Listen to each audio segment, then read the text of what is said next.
en ma qualité de coordonnateur général du comité opérationnel du Front commun, j'ai décidé de prendre mes responsabilités et de continuer le combat.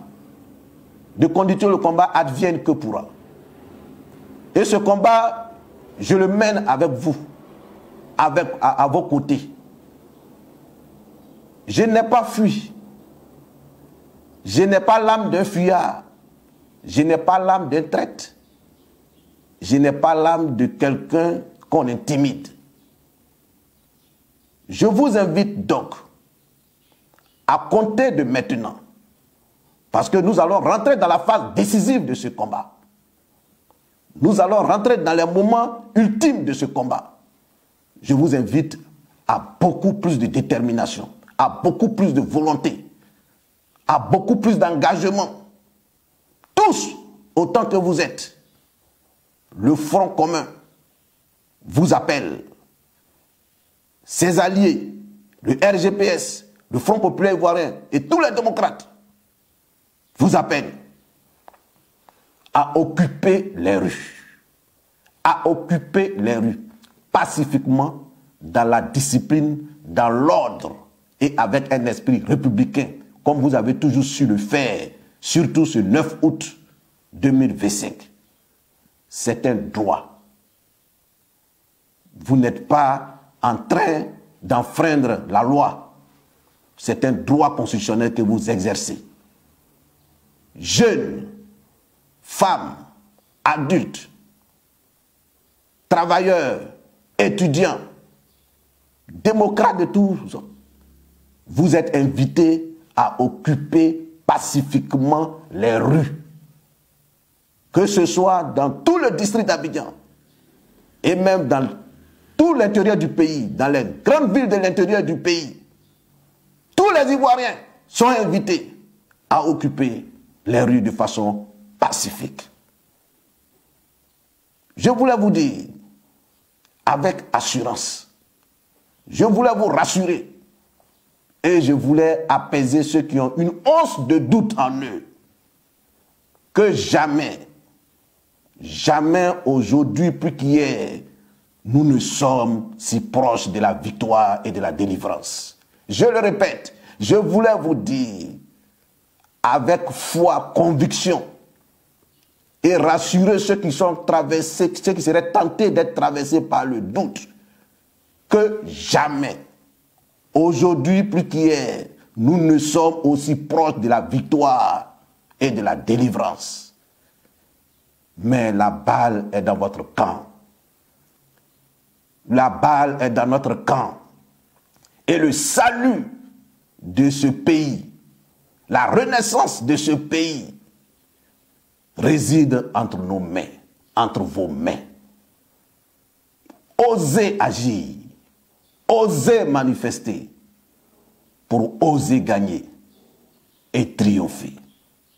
Osez agir, osez manifester, pour triompher et gagner. Pour triompher et gagner. Je sais qu'en chacun de vous vibre l'esprit patriotique.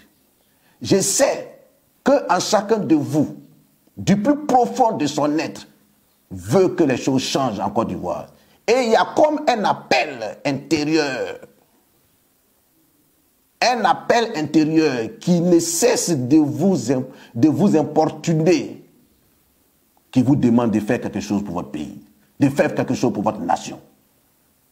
Écoutez cette voix silencieuse. Écoutez cette vibration qui secoue votre âme. C'est l'appel de la nation. C'est l'appel de la Côte d'Ivoire pour qu'elle retrouve son équilibre, pour qu'elle retrouve sa légitimité, sa légalité, pour qu'elle retrouve son âme, pour qu'elle retrouve sa joie de vivre ensemble, pour qu'elle retrouve l'état des droits qui fait que chaque citoyen, quelle que soit sa position dans le pays, respecte la loi et est soumis à la loi.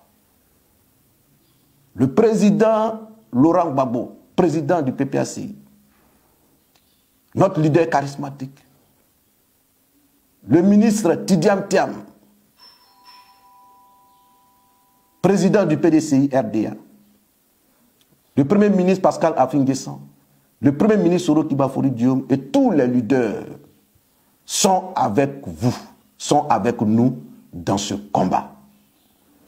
J'appelle donc tous les responsables du Front commun, du GPS, du FPI, les fédéraux, les responsables des sections, les secrétaires généraux adjoints, les coordonnateurs régionaux, les délégués départementaux du PDCI, les délégués des districts du PDCI, tous les responsables, je dis, que chacun dans sa zone, dans sa région, dans son département, que toutes ces organisations coalisent, que toutes ces organisations se mettent ensemble pour organiser la résistance de façon locale. Pour la patrie, nous sommes prêts à tous les sacrifices. Pour la patrie, nous sommes prêts à tous les sacrifices. Pour la patrie, nous sommes prêts à tous les sacrifices. Haut le cœur, tous dans la rue, jusqu'au triomphe de l'état de droit en Côte d'Ivoire. Je vous remercie. Ouais, Damana Picasse a parlé. Damana Picasse, c'est qui? C'est bien la question qu'il faut se poser. Mais Damana Picasse n'a pas parlé. Damana Picasse n'a fait que dire ce que Laurent Gbagbo pense en réalité et qu'il n'a pas le courage. Et ils ont essayé par tous les moyens. Ils se rendent compte que ils sont dépassés par tous les événements. Et qu'est-ce qu'il faut faire? Il faut sortir. Il faut essayer de parler. Mais je vais dire à Damana Picasse, je n'ai pas l'âme d'un fuyard. Je n'ai pas l'âme d'un fuyard. Damana Picasse, qui a fui pour aller au Ghana? Quelqu'un qui n'a pas l'âme d'un fuyard, là. Quand la personne parle, là, la personne, ce qu'elle dit là, elle fait. Je ne veux même pas rentrer dans ton discours, ça ne nous impressionne pas. Si toi-même, ton chef Laurent Gbagbo, là, on l'a maîtrisé, là, et puis on l'a jeté en prison, là, c'est pas un menu frétin comme toi, un perdu idéologique, qui pourrait impressionner qui que ce soit. Et votre violence, là, nous, on va digérer ça, et puis on va chier caca là pour vous remettre. Ça veut dire que la folie idéologique qui est dans vos têtes, là, les Ivoiriens ne vont pas prendre les conséquences. Vous n'allez pas boire votre alcool et puis nous, on sera là à votre place. Nous, on a les dispositifs et les moyens et la volonté. On va vous faire dégoûter la violence. Et ce n'est pas moi qui vous le dis. Ce sont les Ivoiriens, à commencer par nos autorités qui le disent. De la manière vous aviez pris le temps de faire confiance à la violence et de transformer la violence comme une religion dans le PPACI, FPI là. Nous là, on va vous mettre dans l'enfer de vos propres violences. Et ça là, vous allez comprendre ça cette fois-ci. Donc Damana Picasse, ton discours là, pour invalider ton discours là, tellement toi-même tu n'es rien là. Si tu n'avais pas l'âme d'un fuyard, tu ne serais pas allé au Ghana en 2010. Si tu n'avais pas l'âme d'un indigne, tu n'allais pas accepter l'amnistie que le président Ouattara t'avait donnée. Si tu n'avais pas l'âme d'un fuyard et d'un indigne, tu n'allais pas utiliser le pronom personnel vous. Hein? Je vous encourage, un alevin comme toi, un vrai garçon là, il dit, j'encourage tout le monde et je demande que nous sortions. Si tu n'as pas l'âme d'un fuyard et d'un lâche là, il faut sortir, tu dis, nous sommes sortis, nous sommes sur le terrain. Voilà le message que les Ivoiriens attendent. Voilà le message que les militants du PPAC attendent. Après avoir aligné les échecs lamentables, ce ne sont pas vos bouches qui pourront effrayer les gens. Aujourd'hui, je te parle à Abidjan Abidjan, les gens vont travailler, tout est propre. Les gens ne vous écoutent plus.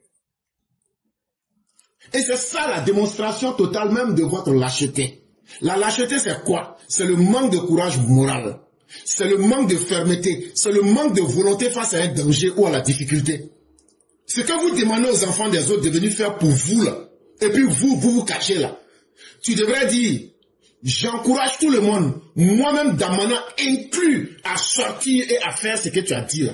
Mais un lâche là, lui il encourage les autres à aller affronter les risques, à aller affronter la douleur, mais lui-même il est dans l'incapacité de tenir face à ce qu'il dit. Dans ton discours là, tu montres que toi-même là, tu as la définition même du mot lâche. Maintenant, ceux qui veulent payer la mort là, quand un lâche comme Damana Picasse vous encourage à sortir là, si vous voulez payer la mort là, sortez. Sinon, actuellement là, Abidjan est trop doux. Abidjan est trop tranquille. Et tout le pays est comme ça. Maintenant là, si vous ne savez pas faire la différence là, un lâche là, lui ne se met jamais en situation. Un lâche comme Damana Picasse, il encourage toujours les autres. C'est très bien. Maintenant, si toi tu es un maudit, si toi tu es quelqu'un qui n'a plus besoin de ta vie, quitte à toi, tu peux écouter et suivre Damana Picasse. Ça ne nous fait ni chaud ni froid. On va te mater. Et ça, c'est parce que nous avons encore confiance en l'État. Sinon là, nous on a tous les moyens de mettre nos partisans dans la rue. Et puis on va vous mater d'une manière que vous n'avez pas imaginée. Donc si vous êtes garçon là, de la manière il a parlé là, moi quand je parle, je dis nous. Quand moi j'étais parti en mai 2025 à Abidjan là, je suis parti, ça faisait partie de ma mission d'aller dire aux gens, si on vous attaque là, je me suis promené, je leur ai dit voilà ce que vous devez faire. Et moi je serai là pour vous. Voilà comment un vrai garçon parle. Si tu aimais les Ivoiriens, l'amour que tu as pour les Ivoiriens là, toi le lâche Damana Adia Picasse, tu devrais être capable de laisser ta beuve. Et puis de dire, je suis là avec vous, je suis présent, allons ensemble. Mais tu as peur d'affronter les risques dans lesquels tu veux mettre les populations. Tu as peur d'affronter la douleur. Tu es incapable de faire ce que tu dis dans ta bouche. C'est ce qu'on appelle un lâche. Un lâche, c'est un individu vil, méprisable. Un lâche, c'est un homme qui manque de courage. C'est une personne qui manque de courage. Et ça, c'est un grand défaut de caractère. Parce que ça prouve que tu n'es pas un homme de conviction. Vous êtes des manipulateurs. Sinon, si tu étais un homme de conviction, là, tu allais dire, voilà ce que j'ai fait. Et voilà la peur. Mais toi-même, tu as peur, tu te caches. Et puis tu dis aux autres, sortez. Maintenant, si les autres là sont des maudits, ils n'ont qu'à sortir. Ils n'ont qu'à sortir. On va leur montrer qu'il y a un garçon en face. Et donc, ce sont des discours tellement teintés de lâcheté, de doute, de honte, que c'est des individus, les Ivoiriens ont fini par comprendre. Et ça n'intéresse pas les Ivoiriens. Les Ivoiriens se disent, vous savez quoi, et passons à autre chose. Nous devons construire notre vie. Et je le dis et je le répète. Les moyens que nous avons pris pour faire sortir la Côte d'Ivoire des désastres que Laurent Gbagbo a causés en 11 ans, entre le 26 octobre 2000 et le 11 avril 2011. Qu'est-ce que ça veut dire? Vous savez ce que ça veut dire quatrième mandat? Quatrième mandat, c'est leur incompétence. Disons-nous les choses comme elles sont. Si les Ivoiriens sollicitent encore Alassane Ouattara, ils savent ce qu'Alassane Ouattara peut leur apporter. Et vous avez une minorité qui s'agite depuis quelques jours. On va les gérer. Laissez-nous les gérer.